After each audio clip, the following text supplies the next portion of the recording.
All right, in the interest of time, we're going to get the 4:30 panel started. And it is the panel on building transitions when leaving the military. And I am going to turn this over to Ben. I want to welcome everybody who's in this room and also those who are online.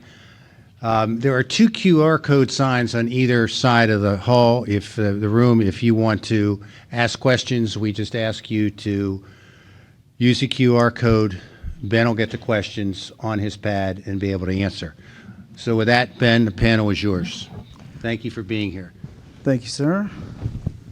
Welcome, everyone. Thanks for joining us, both everyone here in person and everyone at home. So my organization, We the Veterans, when we think about the challenges that we're all here to work on solutions for, we actually see the veteran and military family community as a sort of key component of some of those solution sets that we can put together. By and large, overwhelmingly, veterans are positive contributors to society. We are leaders in our community. We vote at a higher rate. We volunteer at a higher rate than our non-veteran counterparts. And we enjoy an elevated status.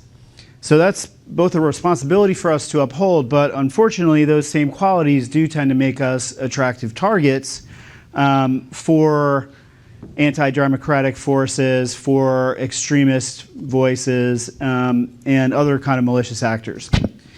And like any community, we're not immune. So we need to work on both protecting our brand and reputation, and also making sure that we're doing, we're looking at this issue head on, and we're doing the hard work to protect our community and protect our fellow veterans and military family members. We know from some of the other panelists who've spoken earlier that criminal extremists who have service backgrounds are typically radicalized after they leave the service, sometimes up to 10, 15 years, and that's about 84% of criminal extremists with military service backgrounds.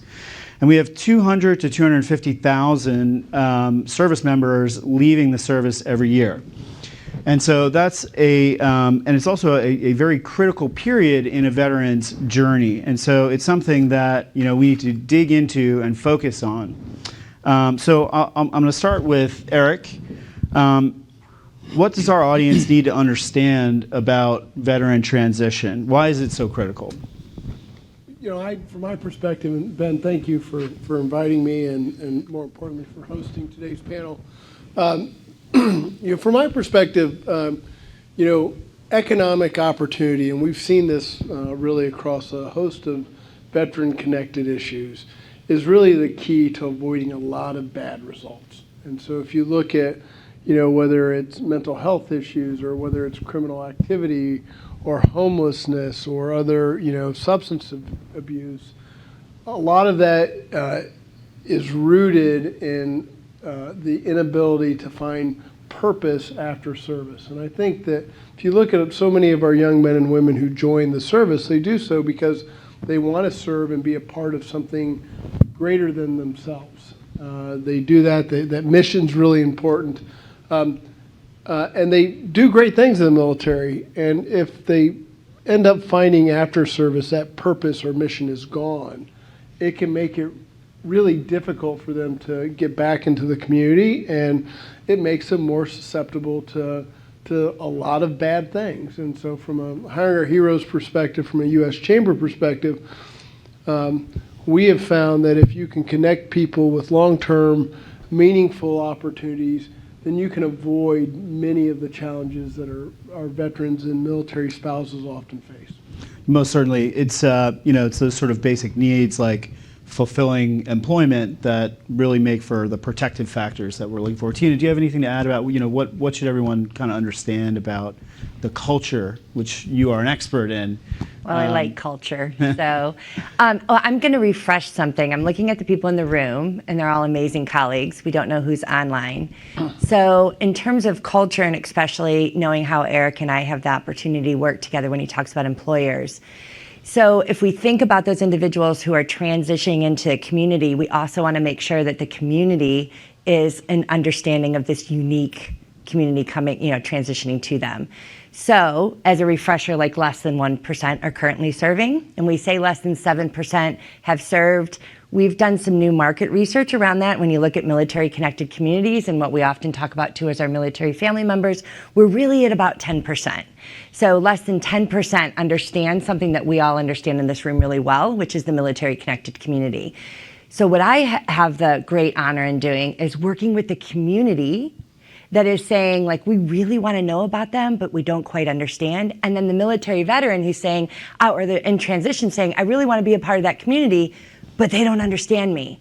So cultural training at the very basics, or even that conversation about all of this, is so important. Like, it is step number one. So we work a lot with Eric and other partners in the room on working with employers just on understanding, like, what is the military culture? Why should you hire? How do you retain them? Which is all around community building, starting conversations. We do that through education. And there's a lot of other great things. Our partners at Mission Continue does that through service projects, but really understanding those unique differences, that cultural humility piece is critical to transition on each ends of it. Right. Yeah.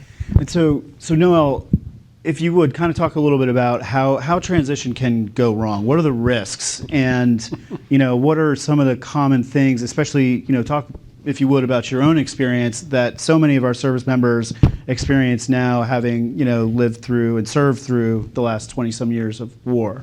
Sure. I think the previous panel, Jeremy and Susan, did an excellent job talking about some of those challenges, as Eric mentioned. Employment's certainly one of them. But I would like to focus on identity in particular, and how when we talk about losing your identity and becoming this selfless soldier, airman, Marine in the military, and you come out of this meritocracy, this very sacrifice-oriented, disciplined profession, into the civilian world, it is a bit different. And so I think a lot of veterans have that, in that challenge. I certainly did, in what Dr. Nate Grazer will affirm, in that transition is made all the harder when the veteran holds too tightly onto that military identity, and that transformation into what's next, finding the lifelong, meaningful, contribution to society, and finding his or her way into community, and finding a way, like, what is my identity now apart from the profession of arms, and going into that next step. I think the other challenge is that when you have service members who are affected by trauma, either adverse child experiences pre-service, or that has been exacerbated by service or is service connected, that becomes an issue, because I think, for one, we're simply treating a lot of veterans for trauma when they are in need of moral injury care. And those are two completely separate animals. They look alike, smell alike, talk alike, the whole 9 yards, but there's some outlying attributes to moral injury, which are the social isolation, the alienation, the loss of connection with self, and thus, their closest, loved ones, family, and then by extension, their community and purpose. So while the programs like TAP and some of these other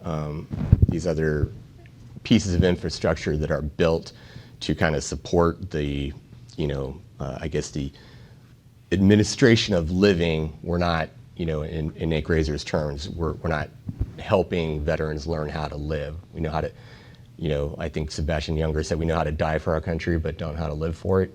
And finding that bigger meaning and purpose is difficult for a veteran, especially, it was for me, in saying, well, what now is going to equal the service, the purpose that I had before, and then, oh, by the way, I have this stuff that, I did or failed to do in combat, which now affects my worldview and don't have a place. Can I just add a little bit to that? Because I do think, what I've seen over the years, especially from the corporate perspective, and from, I think, a general population perspective, we see veterans and put them up on this pedestal, right? They've done great things. That's the narrative for our country. They've made sacrifices, and we're very thankful for what they've done. I don't think in this equation, generally speaking, for the conference as well as this panel, that we can forget that they still are who they are and where they're originally from. They bring a lot of that original socioeconomic challenges that so many Americans face. And so they made that decision to join the service. The service made them better. But when we start thinking about the transition component of their lives, we can't just start at point B. We have to think about where they came from at point A and build programs to help them fulfill those needs. And so we often see this, at least in the employment side. You ask a service member, what do you want to do? And I will tell you 9 times out of 10, it's, I have no idea. I have no idea. And it's not because they don't care. It's not because they don't want to achieve great things. Many of them joined the military because they wanted a better life. I came from that background. Neither of my parents graduated from high school. My dad said, join the military or go to college. I did those things, but it didn't necessarily mean I knew what I wanted to do post-service. And I think for a lot of these service members, they're at that precipice in their life where they've done what society has told them. Join the military, serve your country, do great things. And now they have this very open-ended question of what's next. And that's terrifying for many of them because the military helps you understand what's next in the military context from a service perspective.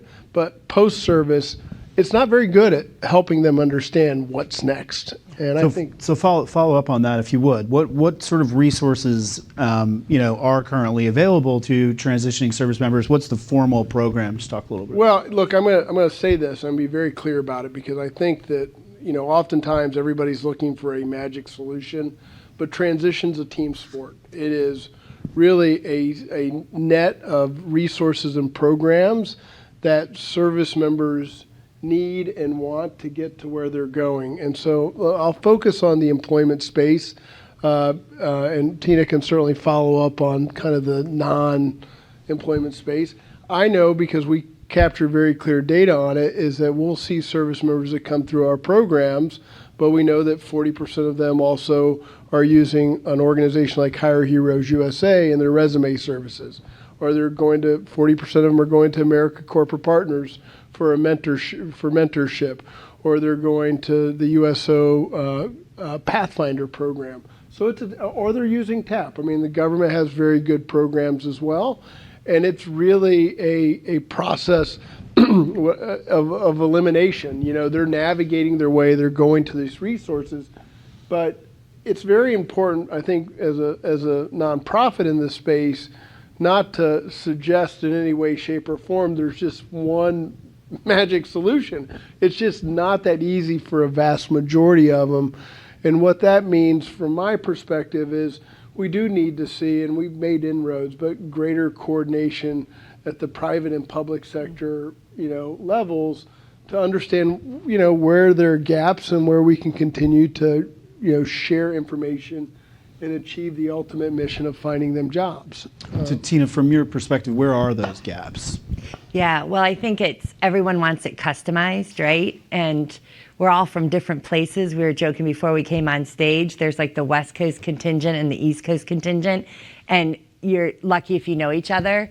So I begged Ben to be able to talk about social networks because I'm like addicted to them, because I think if we could just understand social network analysis and go who's connected to who beyond LinkedIn. But it goes to the gaps being that we'll hear, I'm going to bridge off of Eric, like who goes where, all depends on who pointed you in that direction, and potentially what's in your community and who do you trust. So I can tell you some places that are doing some outstanding things, and I'm afraid to list them because then I'll get in trouble for not listing others. But like the state of Texas, like man, they have Combined Arms and the Texas Veterans Coalition, and they knock it out of the ballpark with also like, sorry Nate, LA too. See, I'm going to go to Texas because it's yeah. But they have a great way of networking their people, and they also have people at very grassroots, community-based, because people want to be in their own hometown. So I think it's like it's this approach from every level. So the gaps exist in where people do not have that social network, do not have that trust with that individual person to pass them off to the next thing. So when we talk about like social isolation and loneliness, which we're not going to go deep into this one, but that's a big one for me on transition. There's been a lot of conversation about how loneliness is a key risk factor to democracy, and there's been some great work out of Pepperdine on that and other coalitions. But for veterans and their family members in particular, if they do not build that social capital in their own community, they're disconnected. And then the people that want to say, we don't know where our veterans, that would be Nate Grazier in LA, we don't know where our veterans are, then they're not able to find them because they're not connected through that social network. So there's some great collective impact models that are out there. Talk a little more about that. Yeah, please. so I love collective impact. Collective impact models work. Of course, it's a lot around social networking too. I would say U.S. Chamber is a collective impact for employers, correct? Yeah, it's a place we all come together for that shared thing. So there's some massive ones within the military community and community-based models. Anyone here of 211, the whole idea of community information exchange, it's big in healthcare.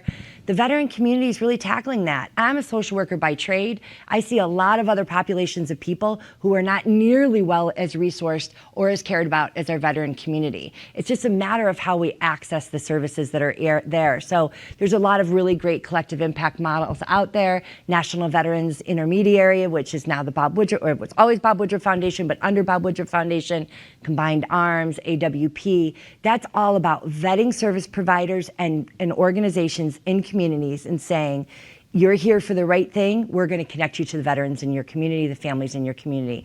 And when those systems are in place, things seem to work a lot better. And I know that that can be challenged, so anyone who's listening, I get it, but that is a good solution, is collective impact. Right, so collective impact and really taking a almost sort of holistic, whole veteran approach, right? We've heard from so many of our colleagues over the past 2 days that you really do, all of these things are so interrelated, you have to take a holistic approach. But focusing sort of specifically on, we're here to look at eradicating hate and public health approaches to extremist violence prevention, right? So specifically, Noel, with your DHS hat on, what are some of the sort of like critical components to addressing those risks? I'm thinking things like civic engagement, civic education. Yeah. Absolutely. So I'm looking at Tina because I'm gonna show some maturation in her mentorship for me. Broaden up the aperture a little bit and say it's not just a veteran, but it's the veteran family, right? And so in terms of building a protective factor, you're not just educating that individual veteran, but his or her partner, brother, sister, children, spouse, what have you, right? And building that network around him or her. Protective factor is certainly, like Eric said, employment. Radicalization, mobilization of violence, one bad outcome out of these large systemic issues that we have. You could end up homeless, addicted, all these different paths. We happen to focus on eradicating, the mobilization of violence and talk about these mitigating these risk factors like, unemployment, social isolation, and want to provide, increase the protective factors and have in place normalizing mental health, educating, the youth, and not having non-prosecutorial or law enforcement trajectories Right. for, those individuals. So some of my government partners, the U.S. attorneys and FBI Behavioral Analysis Unit, one particularly because that's terrorism, and so things like the mass attacks and shootings fall under that. And while they may have they run up against a couple challenges. One is we do have enough to prosecute, but that's not going to get us the outcome 5-10 years from now that we want. It could actually, exacerbate the problem. What are our non-law enforcement, non-prosecutorial alternatives? Or it doesn't meet the threshold for further investigation, but it's not nothing. We don't want to let it go. So what do you have? And so that's why our partnership, our collaboration, our functionally what is collective impact, Yep. having a shared agenda, having shared goals and metrics, having steering committees and groups and specialists in policy, in grassroots, in these different areas are so vital and important, and why Eric said team sport and also the no wrong door to come into the channel. So looking at the TAP program specifically, Tina, I learned from your colleague not long ago, and maybe you have some more information on this, that there is a module on extremism that will now be included in TAP in the coming years. Is that something that you're aware of? I don't know about that one. Who knows Okay. about that? Yeah, I don't know about that one. But what I would say, and I think this kind of has been an aha moment speaking with all of you, and the other great things we've learned here is that, you know, in the different ways that we've tackled creating a positive messaging as to the value of a veteran in the workplace, right, Eric? Like that's been a huge thing, which then they would say to those of us that train, be very careful on when you go in for training on culture that you do not start with communicating with a disgruntled veteran in the workplace, right? Because Eric would say to me, that employer is going to go the other way. We're trying to create a different message. You did the exact same thing in prepping us for this panel. We want to talk about the positive value of veterans in communities, and therefore how do we utilize that value to mitigate, you know, extremism. So might we be able to speak about this and not speak about extremism? So in just the way that we do in suicide prevention, even suicide prevention can be suicide prevention without saying suicide prevention. Like ask if somebody's struggling, know how to ask that question. So might that be models that we've already done this in other areas within veteran interest target spots? So when I'm thinking about TAP, I'm imagining them tackling this conversation, right? And so we've already done this. We've done this in different problematic areas. Do you see where I'm trying to go with this, Eric? Like you've been dealing with messaging forever, and how do you train around a veteran might have a psychotic snap in the workplace? You know, like isn't that the truth of what we've had to try to get through at different times? Well, I mean, fundamentally, it's just there is a bias and perception around veterans on so many issues that actually create more problems than probably good. You know, we talk about the voting issue. You know, there's a perception that, you know, every veteran is a Republican that's just voting for Donald Trump. Not true. It's a conversation that's not helpful. It stereotypes the veteran population, and ultimately it drives people to certain ends. It allows them to get to that, you know, of course, they're susceptible to that, but we've seen this with the veteran population. You know, all of them are going to come in and go suicidal. You know, we've seen, you know, I've heard stories of people asking, well, how many people did you kill?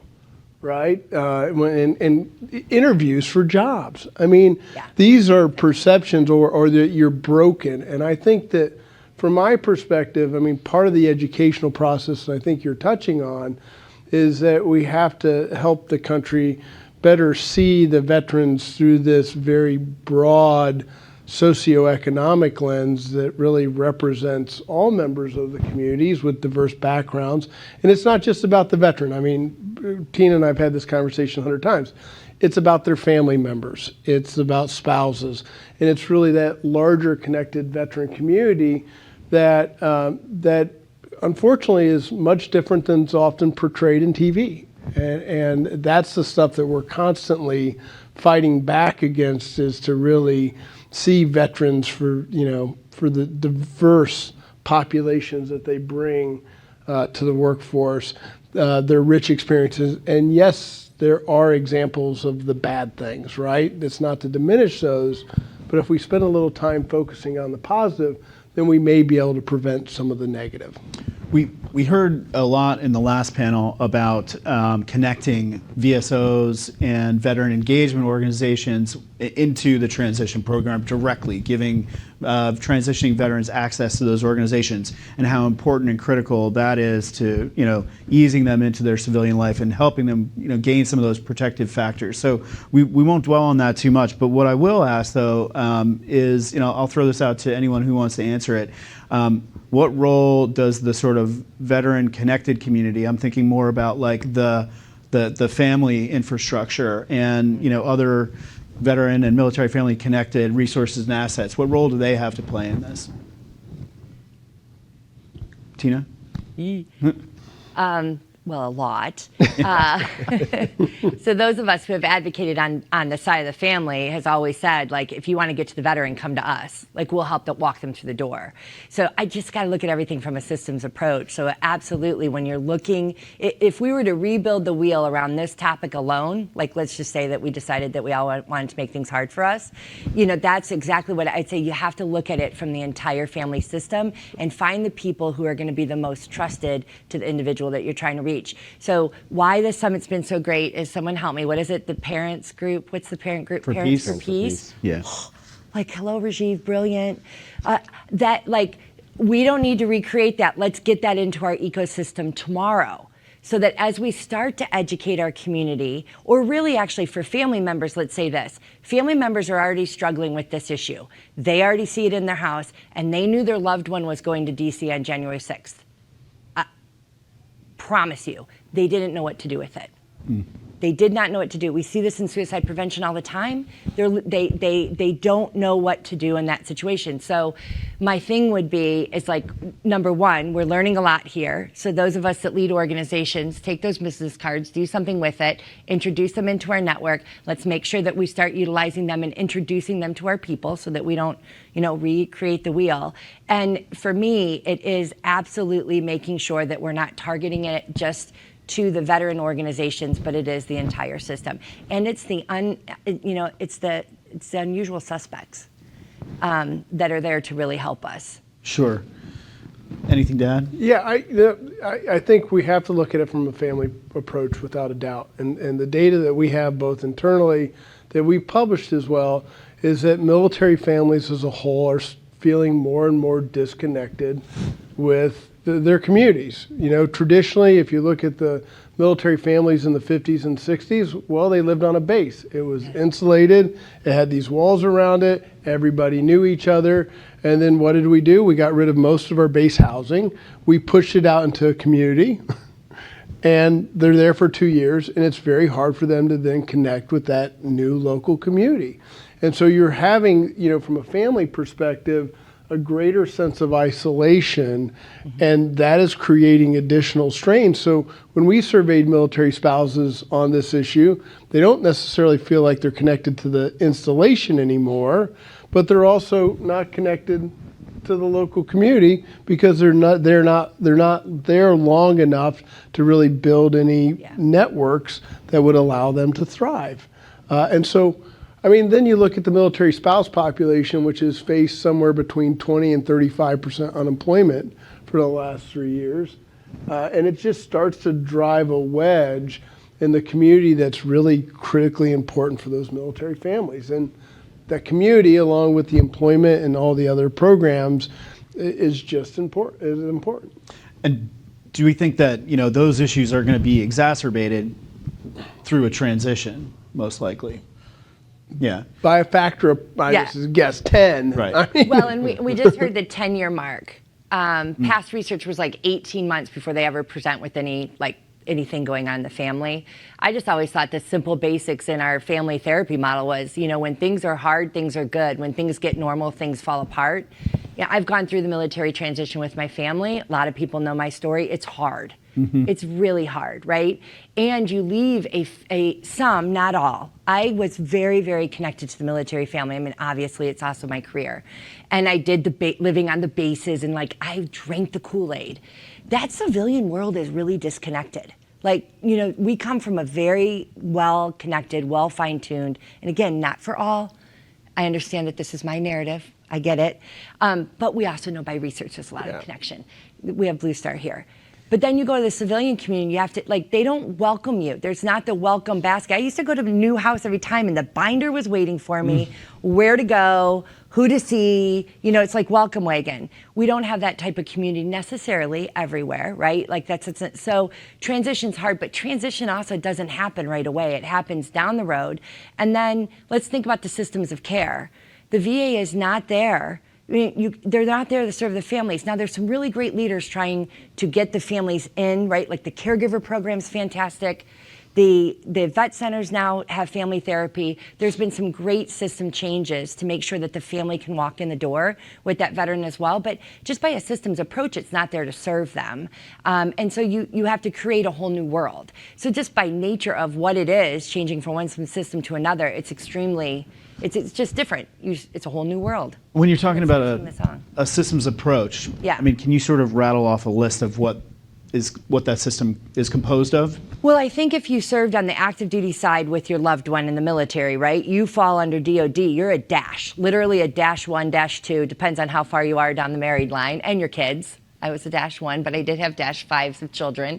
But you're a dependent. You're literally that. I did a whole thing around the two-fer system of the military family, which is also why, you're breaking a norm. Aren't you know that I'm so excited about this, Noel? Can't I tell. know. You can't tell. But I do love this because I think it's just, instead of how bad it's just normal. Like, you come from a system that is reliant upon one thing. But we had our own commissary, our own healthcare. Again, if you used it. Percentages are not all, what is it, 82%, Jenny? Is it 82% are not on base anymore? It's higher than that? Yeah, so I have to be careful with that because I'm getting outdated. But that is that system, DOD. You talk about it in terms of the DOD to VA transition for the service member, the family members drop. So when I was going through my doctoral program, I was not able to do the research under the academic institution that I was at because they said there's no funding source that's going to care about military families. They were right. When they come a veteran family, who cares about them? We didn't care about that research. That is shifting now. Why? It's a national security issue when the family member says they no longer want their loved one to stay in the military. So I'm just saying, through the systems approaches, they don't have the same type of services when they transition out either. So it is it's just a shift. You got to become a part of your community. So who is supporting the families during transition? Who are the organizations that are available and doing that work? Well, let's point this out to the person who is like U.S. Chamber of Commerce and the employment sector. We have Blue Star Families in the crowd. IAVA, I know, has been huge. Like, all the representation here is to get the family members at least identified as a massive part of the service organizations. So can you walk in now as a military family member and maybe become a part of, you can absolutely become a part of an entire plethora of spouse employment programs, which I'll toss it over to Eric. But say organizations now have expanded who their service is involved with because of the advocacy for military families. From a government side, someone help me. DOD. No one, correct? No, DOD is actively Not- engaged on the what, spouse eight- employment side. But 18 months, how far after transition? Well, it's limited after, but Thank you. certainly during the time period. Right. So, and that's not bad. I think it's the reality thing. So I'm going to go to community. That's why I think it's really important that military family members are also connected to their community always. Some of the strongest families out there have amazing civilian friends. Yeah. I'm going to switch gears a little bit. So we've heard other folks, and I think we'll probably hear on the next panel, how veterans and family members, to a great extent, are sort of put up on a pedestal of having greater civic knowledge potentially than their civilian counterparts and those folks that haven't served in the military or been around the military, and how that is a sort of a blessing, but it's something that we ought to live up to a little bit better, and will create potentially protective factors. So how can we get our service members and their families better educated on the workings of our government, how our Constitution provides for things like separation of powers, et cetera. Noel, you want to take that one? Nothing like learning through doing, right? So even if you're not, fluent on all, local to federal level politics, things like getting involved in the opportunities that We the Veterans gives, vet the vote, work a poll, go intern for your favorite candidate, any of these types of things. You did jury staff work and served your penance in a headquarters in the military, and you want to affect local legislation or something, I will guarantee you there is a staff person in your local, congresswoman or, congressman's office who would love to have your help drafting some language around an issue that you care about. right?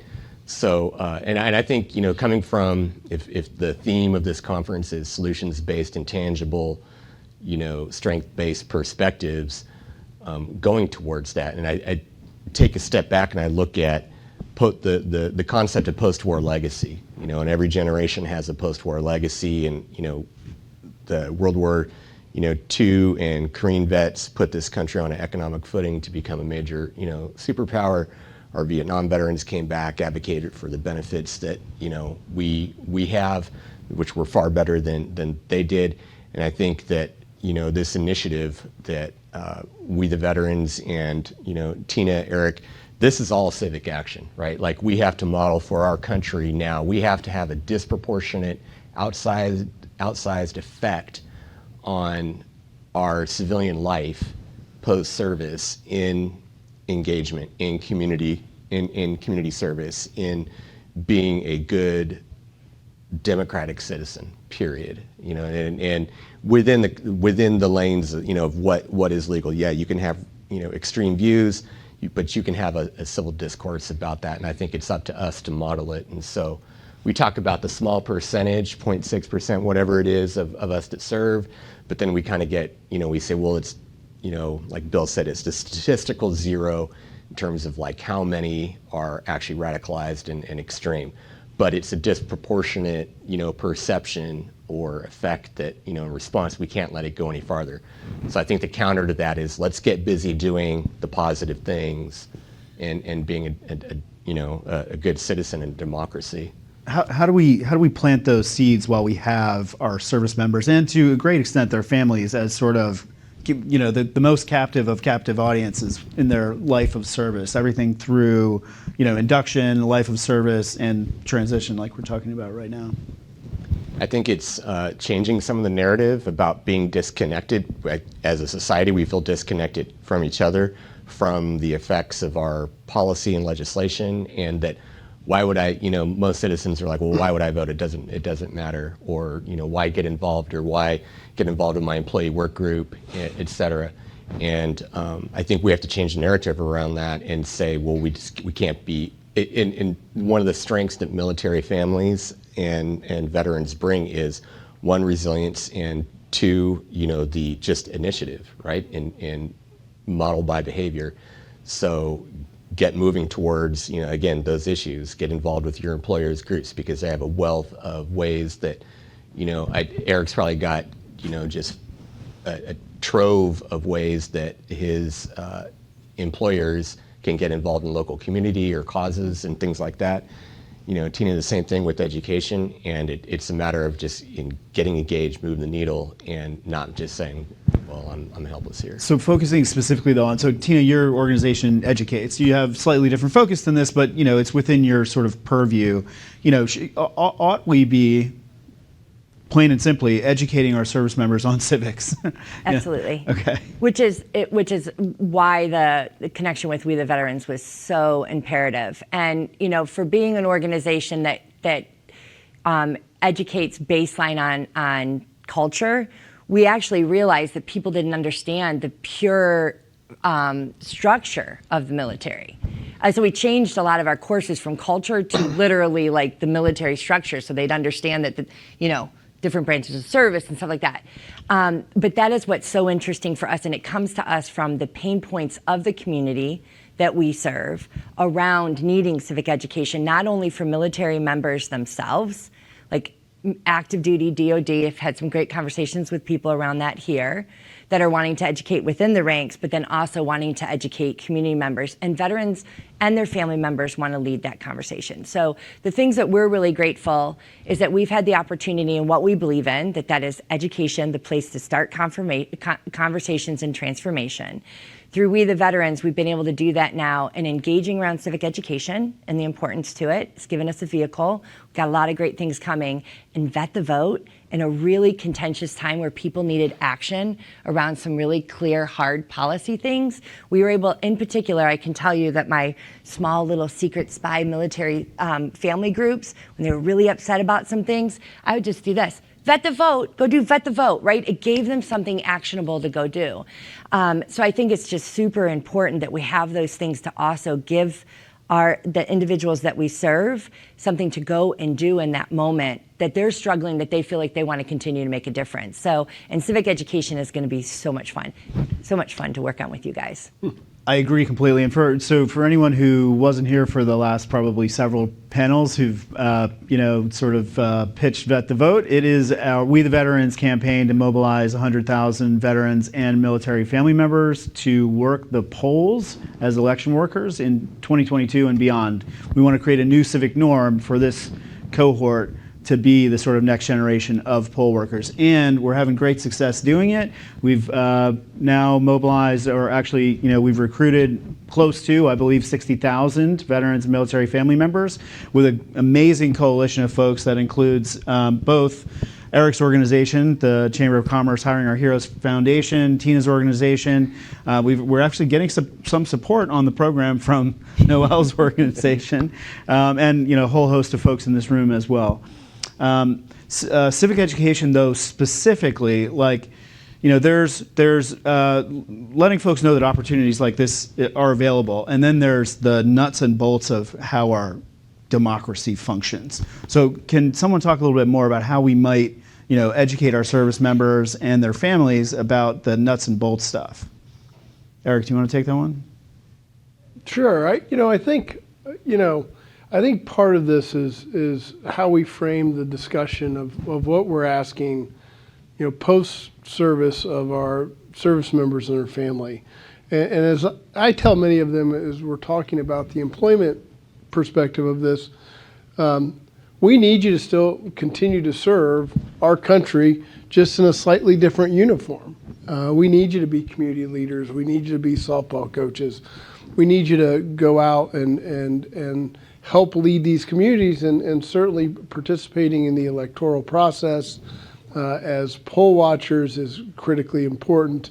And so I think it's really a function of how we pitch this at the outset. And I think, most transitioning service members, and I'm talking about kind of post-transition, I think it's a little more complicated for a lot of service members when they're on active duty as to how they view their ability to participate in elections. It's a complicated issue. I'd hate to, I used to run an organization that worked on voting for service members, and I worked at DOJ in the Civil Rights Division on protecting overseas service members' voting rights. It's a complicated and nuanced issue for a lot of active duty service members, and probably a little bit less so for military spouses, although it's complicated in part by the fact that most of them have to vote by absentee ballot. And so it's not just a registration function. For most Americans, when you go get your new driver's license, you get registered to vote in your local election. If you're constantly not in that location where you have your driver's license, it's a function of constantly submitting a new absentee ballot request at that new location. And it's just really complicated. So I think part of it is, certainly there's more I think we can do on the active duty side. I fundamentally believe that for our active duty service members, that act of participating in your election is part and parcel of your service. It doesn't mean we need you to engage in political activities on bases, which is completely impermissible. We don't want you to do that. But the act of voting and voicing your constitutional right and your preservative right is absolutely fundamental to service. And I think we can do more on that. FVAP, the Federal Vetting Assistance Program, has grown significantly on that front. But I do think from a community perspective, getting not only service members, but quite honestly, younger Americans to participate in the electoral process is absolutely critical. Right. Well, I was just going to say, one of the reasons why civic education, when I talk about the pain points that came to us, we had service members as we looked at our 15 things, which our 15 things is just a baseline culture course. We asked our military veteran community what were the things they'd want their employers, their healthcare workers, their educators, their family members to know about them. They gave us 15. We're going to redo it because we think that it's going to give us some more information. But a pain point in particular was ERG group leaders who were veterans that were starting their veteran ERG groups said, could you help us start the conversation? Because they keep asking us questions about the president, and they don't understand that we serve the president of the United States, no matter who they are. We don't want to have this conversation. And they're not understanding what our role is. Like, even as a veteran, they wanted to stay neutral. They didn't want to have and they didn't want to have these conversations in their workplace, which is how we started to get into this next line, like, well, what is that? And we happen to have a lot of military and military family members on our staff, many are active duty, that feel very passionate about this. So I think civic education is also something that provides an opportunity for the military veteran that's now in a workplace that's trying to say, I don't want to answer this question, or coming to me with questions that I'm not going to answer for you. It actually has created a pain point. It's created more of a disconnection for them. And I only bring that up to say that's yet another reason why, where does civic education fit in, is that we know that civic education in not only the classroom, but in our communities at large, has decreased exponentially over the decades. We have to increase that again. And so who better to lead that voice? And they're asking for it. I mean, it's not something that we just decided we needed Schoolhouse Rock again on Saturday mornings. Yeah. We are asked to do it. So does that also get a little bit closer to where you probably started with me and I went around a corner? I told you. No, that was a million perfect. And times. you Okay. actually mentioned, you and Eric both talking about research in slightly different ways. And you talked about social network mapping earlier, but Yeah. we're here to come up with solutions, right? Actionable solutions. So what type of research is needed on transition, on the family members that are transitioning with their service members? How can we, what sort of research can we do to get the information and data we need to develop solutions? You look like you want to I'm answer laughing that. because I think stop researching the damn problem. We know what it is. What's Hey. the problem?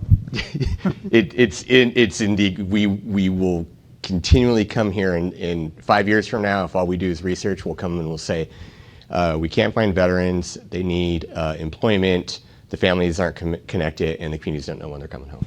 Okay, so within those, there's some research that we can Yeah. do to dig in and find data on, for example, where are the veterans, right? So what would a program look like where we're mapping networks, we're mapping where they are. I know the next panel is going to get more into that probably as well. They're definitely getting into that more. And so I hope that Jenny will also bring up, will you please bring up connected communities? Because I think, I really, really, really want, and Rajiv, you can help me pinpoint me to some of this, but I think I've done a lot of my research. I really would like to know, if we're wondering how they connect, I mean, how do we figure out where that amazing social network analysis is where do people go and who are they connected to?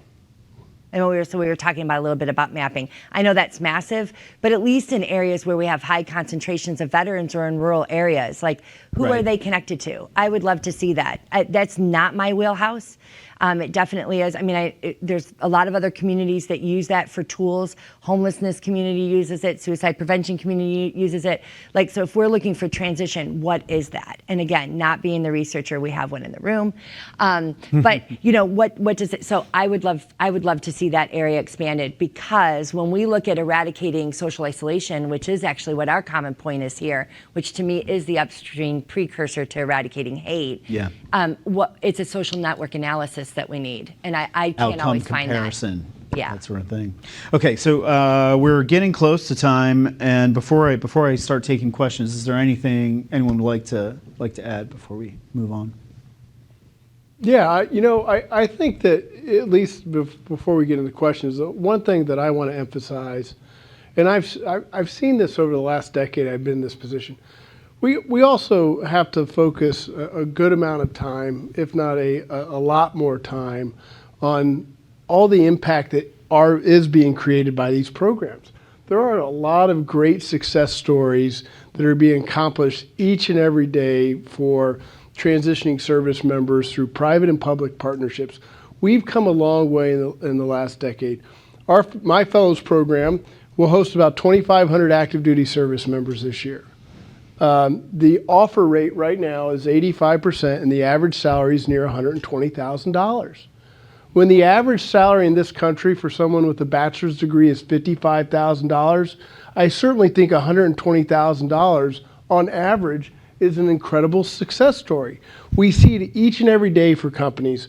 I don't have to have the conversation about the value proposition anymore. Companies love the resiliency. They love the adaptability.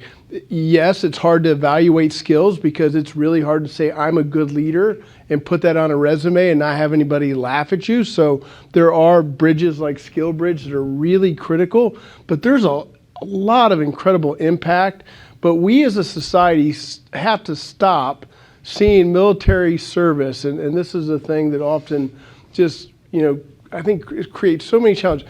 We now see people who join the military as people who didn't have any other options. Oh, they didn't go to college, so they joined the military. Well, they couldn't get in. What was wrong with them?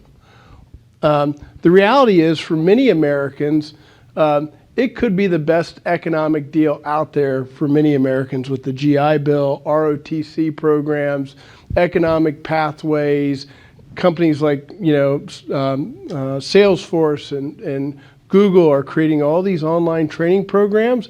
It's really remarkable to see how much investment and impact that is being created. But if you're that service member who's made that conscious choice that you're looking for long-term economic opportunity and you've chose this path, and then people say, well, why'd you do that? Why didn't you go to college? What's wrong with you? You're creating part of the problem that we're trying to solve for today. Right.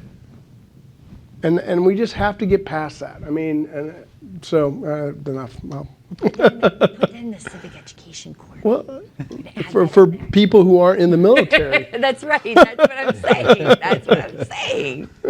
That sounds like that awareness falls squarely within your. We're going right there. Yeah. Anything to add, Noel? I think that if you look at, to go back to some of the mass attacks and the perpetrators, they had some kind of, it began with some kind of grievance, right? So, and some of that, unfortunately, is formed by malice or disinformation about some very fundamental concepts of our democracy. And so I think that literacy and that education piece and critical thinking and training members a bit more on that when it comes to that particular topic, so that 10 years afterwards they aren't consuming a decade worth of malice and disinformation, and that grievance has now grown. They've gone up the proverbial staircase to radicalization, mobilization, and violence, and saying, I'm now justified in using violence to achieve this end because this is violating my view of the Constitution and my America, as it were. Right. And so much of that actually, sort of falls under the transitioning ambit of, helping service members figure out or recognize what it means to transition to becoming a citizen rather than, right. Somebody who, in large part, was a professional user of violence. Right. Right. Yeah. Tina? I think we teed this up really well for the next panel, I hope. I think they can continue the conversation. But I think it transitioned anywhere, right? And we can't just point to the top and say that it was some program that didn't serve. But I definitely think it's meeting an individual where they're at. It's such a core principle. And transition can be long, it can be short. And for me, it all comes back down to community and people and that relationship. So add the strength there and